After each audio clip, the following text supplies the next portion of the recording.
現世に悪行を成した者がその報いを受ける場所。ガキ界。貪欲な性質。Dans Saint Seiya, plus le temps avance et plus on découvre d'autres titres. Quelque chose qui m'agace aujourd'hui, ce sont les déclinaisons des Gold Saints, où souvent on reprend une caractéristique d'un des Gold Saints préexistants pour la sortir sur un nouveau personnage. Par exemple, je jubilerai le jour où un Gold Saint des Gémeaux, il n'aura pas de double personnalité. Et pourtant, il existe des personnages vraiment atypiques dans The Lost Canvas, Omega et Next Dimension. Vous savez, le genre de personnage qu'on ne verra pas vraiment dans une autre œuvre et qui est en adéquation absolue avec son auteur. Alors c'est parti pour vous présenter 3 personnages atypiques qui n'ont pas été clonés. Je précise que si vous avez lu la fin de Saint Seiya Lost Canvas, c'est mieux parce que sans ça...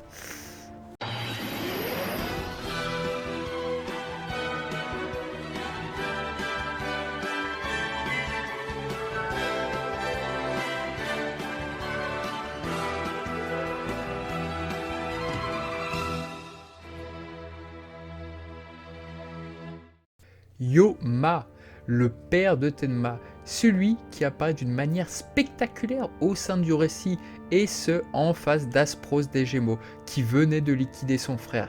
Et là, boum, un personnage détonnant, un chapeau pouvant le faire ressembler à un personnage de Clamp intervient. Personnage central du récit, rien que la manière dont il est dessiné, ses diatribes, un personnage qui aurait pu facilement avoir un rôle dans le manga X, tiens. Bien qu'étant un spectre, c'est également un dieu. Son véritable nom est Kairos, un dieu du temps et petit frère de Chronos.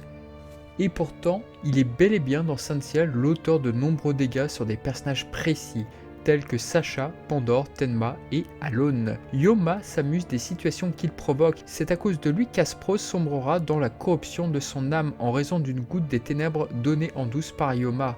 L'âme d'Hadès était supposée naître en tant que frère de Pandore. Yoma, qui ne trouvait guère ça très amusant, kidnappera l'âme d'Hadès et l'amènera vers Alone, trouvant cela bien plus drôle. Un personnage se révélant être la réincarnation d'Hadès, élevé dans la joie. Oui, l'ironie ne pouvait que lui plaire.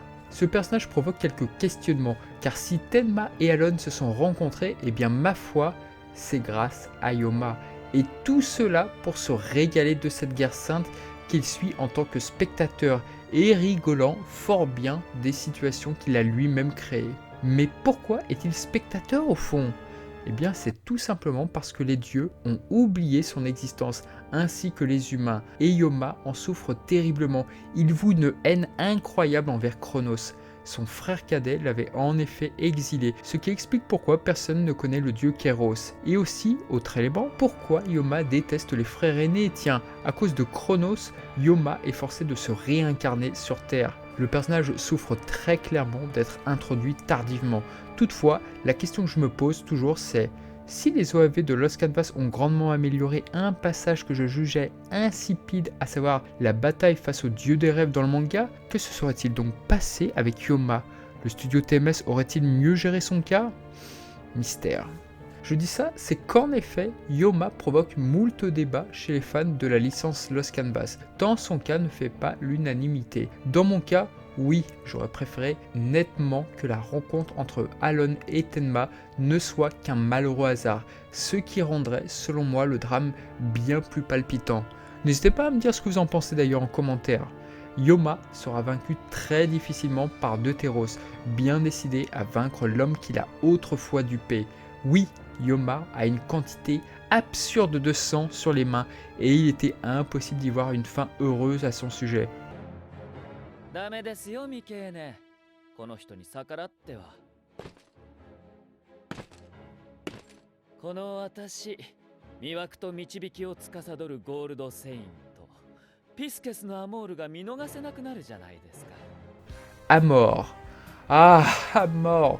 De tous les Gold Saints qu'on a pu voir dans les nouvelles déclinaisons, alors je n'ai pas honte de le dire, Amor est tout simplement mon grand favori. Tout comme Yoma, lui aussi a le sens du spectacle et de la mise en scène. C'est d'ailleurs la seule chose qui pourrait les unir. Le Gold Sand des poissons était en effet la pièce maîtresse de Médée dans l'intrigue de Cynthia Omega. C'est en effet Miken qui indique que personne ne connaissait son existence. On ne sait pas si c'est une idée d'Ikao Murayama, qui était le scénariste de l'épisode 41, mais Amor envoie une belle bombe quant à la fameuse règle du 1000 Words, introduite dans la série initiale.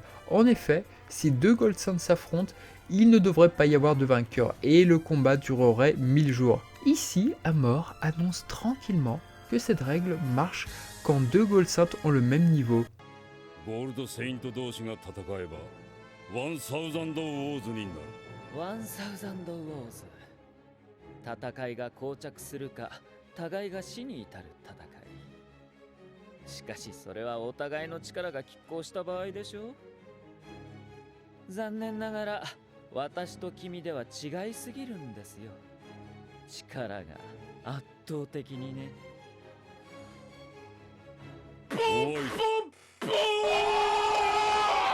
Et tue froidement Miken, mais ceci ne sera pas montré. Il s'agissait pourtant d'un personnage dit important de l'histoire, et pourtant le réalisateur Takeyuki Yanase fait le choix de tuer ce personnage dans l'ombre, et ce pour mettre en avant Amor. Cela sera pour info le dernier épisode de ce réalisateur. Par ailleurs, il est amusant de voir que l'épisode où Amor apparaît pour la première fois, donc l'épisode 41, correspond à l'épisode de la série d'origine où la 1000 Words est mentionnée pour la première fois. Notons aussi dans les deux cas la présence du sein du lion parmi les belligérants. Dans la même veine, le chapitre 41 du manga est aussi celui où Aphrodite est mis en avant, bien que là, ça puisse n'être qu'une coïncidence. Ce que j'aime bien avec Amor, c'est qu'il est diablement efficace sur le terrain, et cela fait plaisir d'avoir un Gold Sand des poissons largement au-dessus des autres, car au fond, c'est en effet lui le dernier rempart, mais son rôle va grandement évoluer, et dès qu'Amor arrive dans l'intrigue, on entre vraiment dans la toute dernière partie de cet arc. On peut aussi y voir un grand séducteur, et Yuna sera logiquement sa cible désignée. Il faut voir la façon dont il tente de l'immobiliser pour en faire une femme objet. Il est fort, il est rapide, mais le combat ne l'intéresse pas en fait. En mettant Amor et Aphrodite côte à côte, on peut se demander si Amor n'a pas été écrit comme une version inversée de son prédécesseur. Aphrodite avait un comportement typiquement gentleman et chevaleresque, tandis que son successeur a un comportement plus que déplacé envers la jeune sainte de l'aigle. Bien que servant tous les deux un humain agissant dans l'ombre d'un dieu, Aphrodite est surtout dans le manga un personnage ayant une réelle volonté de servir la justice, tandis qu'Amor veut juste faire le mal car il trouve ça amusant.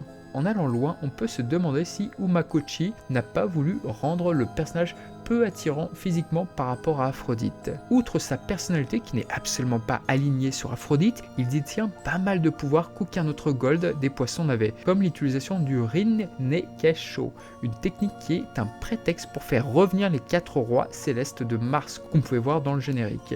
Il terrasse Yuna uniquement car elle gêne le spectacle, mais elle reviendra à la charge. Eden, qui avait vaincu peu avant Fudo, ou du moins il l'avait raisonné, ne fera pas de miracle face à Amor, qui semble avoir un répertoire de techniques paré à toute situation.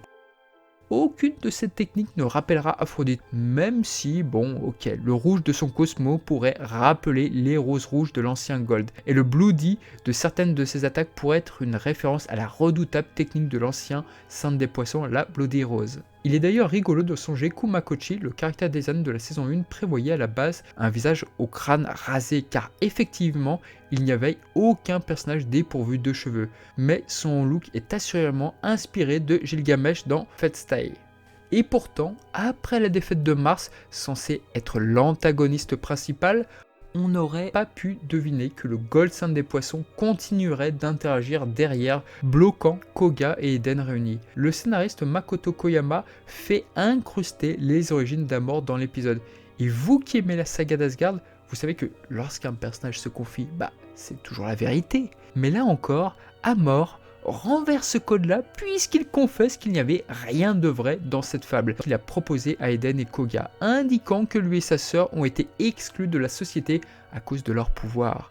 Et au fond, les circonstances qui ont œuvré à faire d'Amor ce qu'il est Ce n'est peut-être pas plus mal qu'on n'en sache rien, et les réponses, elles ne pourraient qu'être décevantes, non?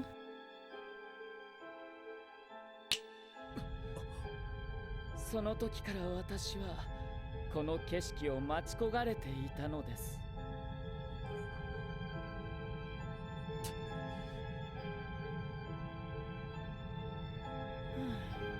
こんな作り話を鵜呑みにするとは、二人ともまだウブですね。 Sans parler également de faire croire qu'il va se prendre la technique de Koga en plein fouet. Oui, si vous avez trouvé ça super répétitif, les combats face au Silver Saint, oui, très souvent, le code des Shunen oblige, Koga faisait monter la sauce avec sa technique de prédilection, on met son thème héroïque, et hop, là l'adversaire est vaincu. Alors ici, c'est presque ça, mais on a la technique, la musique, et un troll d'Amor indiquant qu'il n'allait pas rester là. Mais c'est juste merveilleux!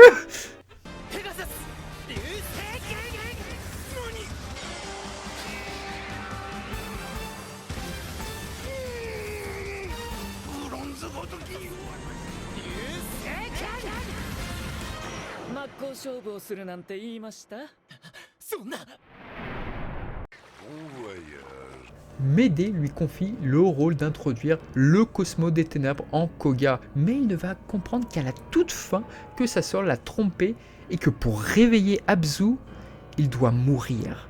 Le visage, la colère dont fait preuve Amor est admirable, tant on pense apercevoir son véritable visage. Et pourtant, bien que Koga hérite du Cosmo fantastique d'Abzu, Amor continue de lui tenir tête, ce qui est plus qu'étonnant. Logiquement, il aurait dû être vaincu à ce moment-là. Au passage, la trahison de Médée peut faire référence à Absyrte, le frère de Médée dans la mythologie grecque que cette dernière a utilisé comme otage et ensuite tué. Mais non, la surprise, celui-ci est vaincu d'un seul coup par Abzu, s'étant enfin approprié le corps de Koga. Et là encore, personne ne s'y attendait. D'ailleurs, dans les dernières paroles d'Amor, celui-ci fait part de son étonnement, tout aussi présent que chez nous. Est-ce là encore une fois un humour méta ? Allez savoir.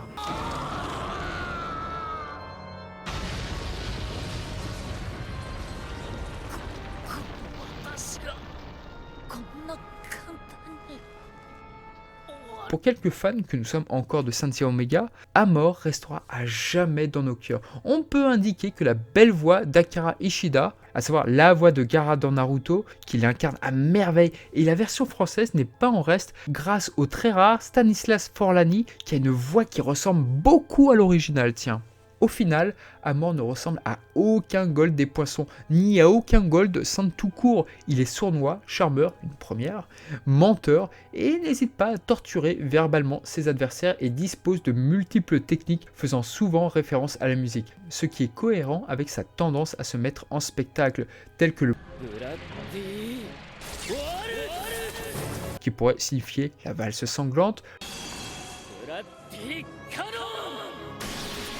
le Bloody Canon, le mot canon pourrait se référer au terme musical,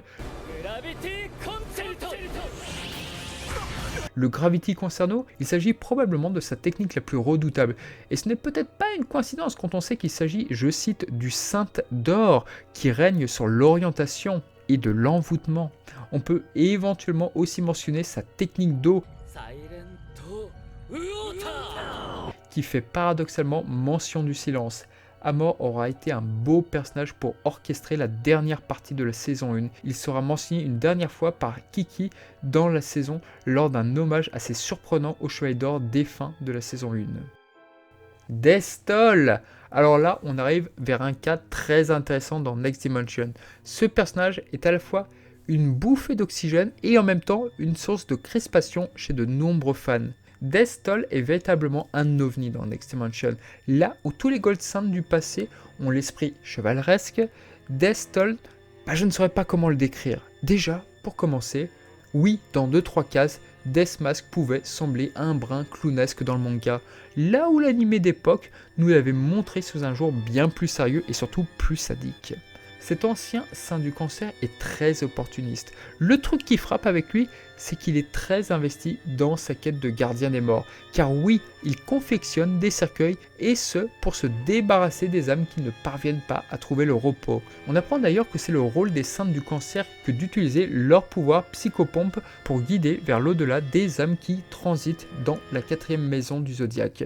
Du coup, on peut légitimement se demander si Deathmask n'a pas complètement délaissé cette tâche qui lui incombait, et si c'est pour cette raison que tous les morts du Yomotsu lui en veulent, leur âme n'ayant pas pu goûter au repos éternel par sa faute. Notons que le terme cancer no Deathtoll pourrait désigner le nombre de morts dus au cancer. A l'instar de Deathmask, il est au courant des troubles avec le grand pop, mais n'en a que faire, du moins en apparence. Mais face à un adversaire de la trempe de Suikyo, Deathtoll est froussard. L'idée d'affronter un tel combattant l'effraie radicalement. Mais une des caractéristiques de Deathtoll est la suivante, à savoir qu'au moment où Masami Kurumada l'affaiblit considérablement, se comportant comme le pire des saintes, eh bien, c'est à ce moment-là qu'il trouve une parade, une combine pour reprendre l'avantage.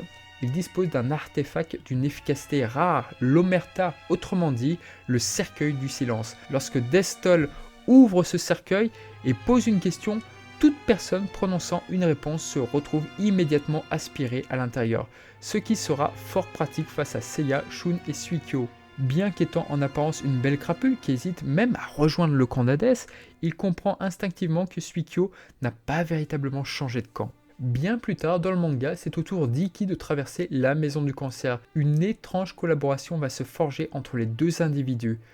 Deathtoll y apparaît cette fois-ci sous un jour beaucoup plus flatteur puisqu'il vint des spectres.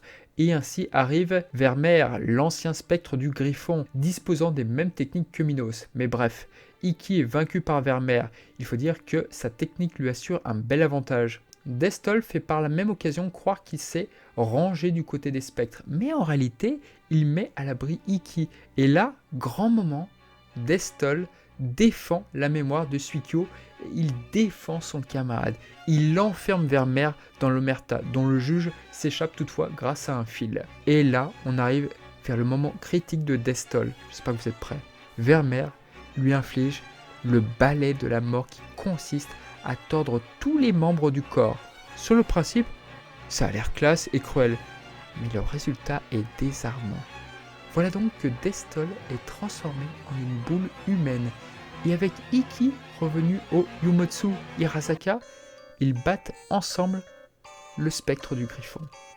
Et voilà donc le délire de la bouboule de Deathtoll, une apparence tellement absurde qu'on ne verra jamais ailleurs, je pense, jamais. Et là où les fans adorent voir les Gold Saints briller avec un esprit noble, chevaleresque, enfin quoique, même si ça reste des salopards, tant qu'ils ont de la classe, ça marche. Mais Deathtoll pourrait même être vu comme un troll au fond, tant il jure par rapport à tous les Gold Saints que l'on a connus jusque-là. Et pourtant, Masami Kurumada a vraiment travaillé ses moments de bravoure. Ce qui est fort, c'est qu'avec cette personnalité si changeante, capable du meilleur comme du pire, eh bien le duo avec Ikki fonctionnera, devenant un faire-valoir d'Ikki, notamment lorsque celui-ci fera face au terrible Kaiser. Et là, ça va spoiler par rapport à la parution française qui s'est arrêtée au tome 12, mais pour notre plus grand bonheur, son corps déformé sera restauré par Odysseus. C'est l'occasion d'en savoir plus sur le passé de Deathtoll, qui jadis ne savait pas s'il était un homme ou une femme. Et c'est ainsi qu'il demande à Odysseus de lui donner un visage de femme. Marilyn Monroe, la Joconde, le délire continue de plus belle. Oui, je vous l'ai dit, ce personnage ne ressemble à aucun autre de Cynthia. Et c'est pour ça qu'il est bon d'en parler. Mais bref, continuons. Odysseus est là pour tuer Athéna. Et ça, Deathtoll ne peut l'admettre. Naturellement, il ne parviendra jamais à l'atteindre à son tour. Et sera ridiculisé une fois de plus. Alors oui, Deathtoll est un cas à part. À l'image de Yoma, on n'imagine pas un seul instant ailleurs que dans Next Dimension. Et pourtant, non. Il réapparaît dans Saint Seiya Assassin. On comprend fort logiquement qu'il s'agissait du maître de Deathmask. Tout comme Izo du Capricorne était le maître de Shura. Les deux Gold Saints semblent avoir vécu longtemps donc. Même si cela contredit les propos de Sion dans le manga original et ceux de Doko dans Destiny. À savoir que personne hormis la balance et le bélier n'a survécu à la guerre sainte du XVIIIe siècle. Cela dit, le voyage temporel de Next Dimension entraînera sans doute bien des bouleversements et Le manga étant toujours en cours, nous ne sommes donc pas au bout de nos surprises. Et bien voilà pour cette petite vidéo concernant 3 personnages atypiques de Saint Seiya. N'hésitez pas à proposer d'autres personnages dans les commentaires et des personnages qui vous ont également marqué. Et bien quant à moi, je vous dis à très bientôt pour de nouvelles vidéos sur la chaîne Nibulaire. Prenez soin de vous surtout, ciao.